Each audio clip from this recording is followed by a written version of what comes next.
panel to start asking their questions. You've got 5 minutes.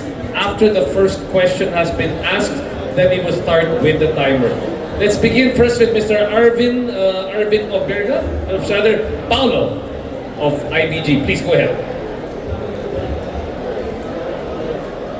Mike, please. Yeah, thank you for your question. You showed a slide earlier with the business model, right? There are five kind of aspects to the business model. Which one is really driving the business at this moment? You think?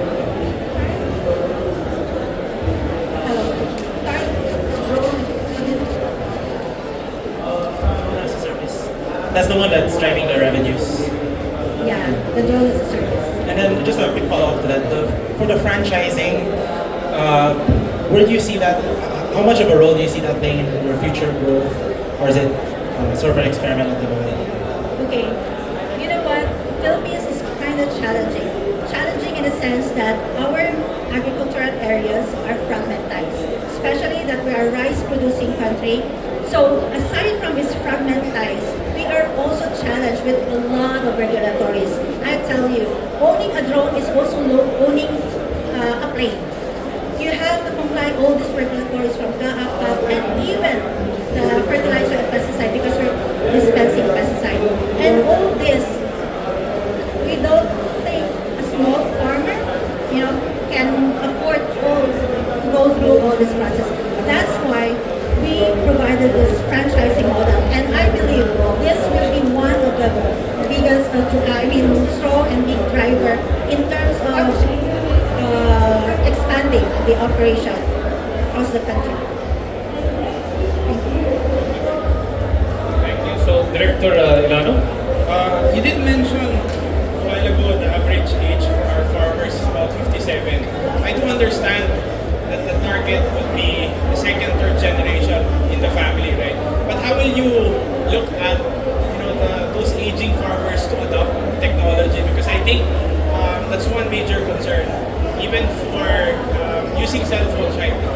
So, what are some of the unique features that Agridon would like to infuse for the farmers to embrace this technology? Okay, that's a good thing because with the drone as a service, it doesn't matter how old our farmer is because they don't need to do it by themselves.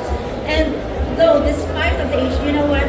If the farmers would really love to adopt this technology, the good thing with like drones, they can be operated autonomously as long as you know how to swipe. Okay, so you can fly the drone. Let's continue the questions. Boss Arvin, mukhang may tanong ka.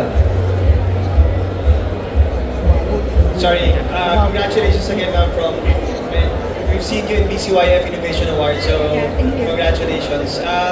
Probably question, is there any other organizations doing this? If yes, what's your unique advantage or edge against these other players? Okay, we are not the only one who's doing the drone as a service model. But I would like to highlight that we are the only one who has the complete ecosystem. In fact, we're the only one that is recognized and accredited by TESDA to do the drone operation training. So when I say ecosystem, from training down to providing them opportunities for livelihood with our franchising model. Coste. With regards to actual yields ng mga farmers and the like, that you've seen, kasi you're already doing with Luzon, Visayas, Mindanao, have you been able to already see how many percent increase or something that shows na may payout talaga yung drone? Yes, sir, I would like to highlight this one because we're doing the Drone for Rice National Rice Program of the government under the Department of Agriculture. There's one area which is the CAR region. We started with only 100 hectares, okay, to start with. Now, they have seen the fruits of what we have been doing, particularly on the seeding alone. Because the last cropping season we did last year, they were able to harvest around 10 to 11 tons per hectare. That's why this current cropping we did 500 and they want us to progress to 1,000 hectares. Yeah. Thank you so much. Yeah, very inspiring. Are there any more questions? Boss John? Jojo, okay lang. And with that, let's give a round of applause, please. Okay, thank you. For good friends from Agridown.